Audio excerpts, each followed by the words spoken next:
everybody, and welcome to another episode of Box Office Talk. This is the show where I break down what happened at the box office, see if my predictions for the top 5 are correct, then make predictions for next week's top 5, so let's get right on into it. Last week, I predicted that number 1 would be The Secret Life of Pets 2, number 2 would be Dark Phoenix, number 3 would be Godzilla, King of the Monsters, number 4 would be Aladdin, and number 5 would be Rocket Man. And I only got 3 out of 5 of my predictions right for this weekend, because really 2 movies here did a little bit of a flip-flop, so let's go over what happened in the overall top 10. Number 1 was, of course, The Secret Life of Pets 2. I think everyone kind of expected this because the first movie did incredibly well for itself. Also, it's a family animated film. However, comparing itself to the first movie's $104 million opening, this movie actually opened up $57 million less than that, opening with $47 million. Now, obviously, this is still pretty good because the budget is still only $80 million. That means they need to get to $160 to be considered a success, and worldwide, they're already sitting at $97 million. So they're already off to a pretty good start here. However, the fact that it just went down from Illumination's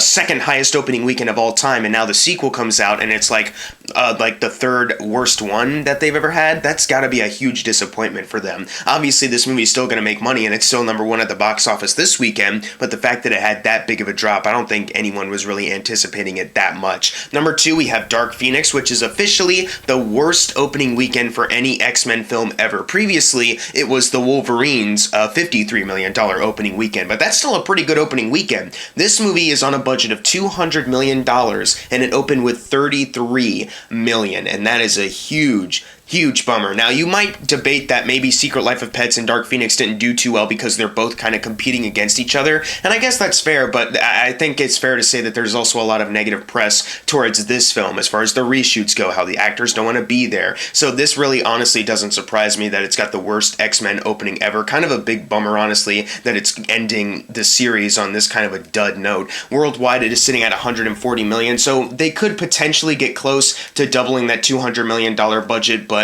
it's definitely not going to be one of their highest grossing ones at all, and that's a really big disappointment for 20th Century Fox, now handing over the X-Men rights to Disney right now. Number 3, we have Aladdin, which flip-flopped with Godzilla, making $24 million, adding to a domestic total of $232 million. It is $9 million away from outgrossing Maleficent, so that kind of lets you know where it is on the domestic chart as far as the Disney live-action remakes. Worldwide, it is sitting at $604 million. That also means that both domestically and worldwide, this is officially Guy Ritchie's highest grossing film. Move over Sherlock Holmes 2, because Aladdin is now the film that everyone's going to think about when you think of Guy Ritchie. Congrats, I guess. Number 4, we have Godzilla, King of the Monsters, taking about a 67% drop from its opening weekend last weekend, making $15 million this weekend, adding to a domestic total of $78 million, and worldwide it is only at $292 million, so it's nowhere close to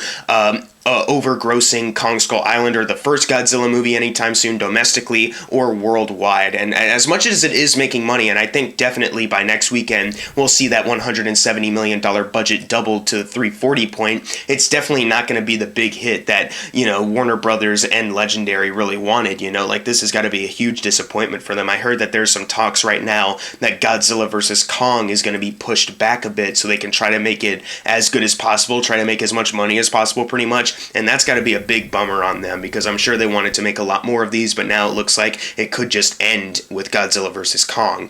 Number 5, we have Rocket Man, making $14 million, adding to a domestic total of $50 million. Worldwide, it is sitting at $101 million. So it was able to double its $40 million budget and make $21 million over that. It's definitely going to triple its budget very soon. This is very good for Dexter Fletcher. I'm sure he's riding on a big high right now. After completing Bohemian Rhapsody, but then not really getting that much credit for it, now he's got a film that's doing very well for itself, and people kind of universally love. It's not like a divisive kind of thing like Bohemian Rhapsody kind of has. It's like a lot of people just kind of genuinely really love this movie, and that's fantastic for him. I'd feel so happy if I were him right now. Number 6, we have Ma, making $7.8 million, adding to a domestic total of $32 million. It just outgrossed Unfriended, and it's $3 million away from outgrossing Ouija Origin of Evil domestically, so that kind of lets you know where it is on the Blumhouse domestic chart right now. Worldwide, it is is sitting at $40 million, and domestically it just outgrossed Tate Taylor, the director's previous film Get On Up from 2014.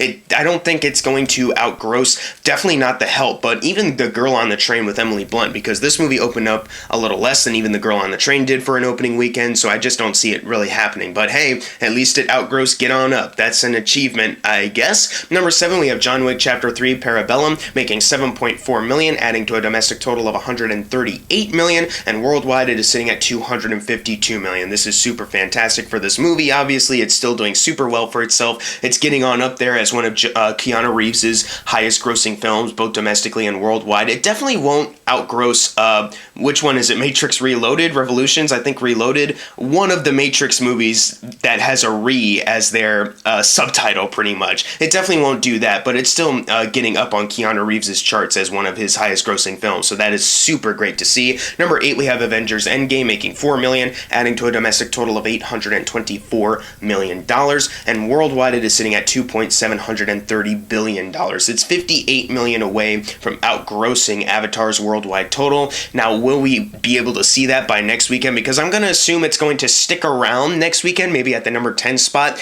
but I think it will definitely be gone after that. So will we see it able to outgross Avatar by that point? I really don't think so. I really wanted to make the box office talk where I talk about how Avengers outgrosses Avatar finally, but it's looking like it won't happen, and if it does, it won't happen in a video because it'll be out of the top 10, and I don't really tend to talk about movies that are out of the top 10 unless I predicted them to be higher up on the chart. So that's kind of a big bummer, but still, this movie has done incredibly well for itself, so it's kind of weird talking about how, oh man, it didn't outgross Avatar when it's already made like a ton of money and broken a ton of records already, so, you know, whatever, man. Number 9, we have Pokemon Detective Pikachu, making $2 million, adding to a domestic total of $137 million. That's $6 million above Lara Croft Tomb Raider, making this the highest grossing video game adaptation of all time domestically. Worldwide, it is sitting at $409 million, which is $19 million off from Rampage's worldwide total of $428. So still, technically, worldwide, Rampage is the highest grossing video game adaptation out there, but Pokemon Detective Pikachu is coming in at a very close second, which is still something to be very proud of.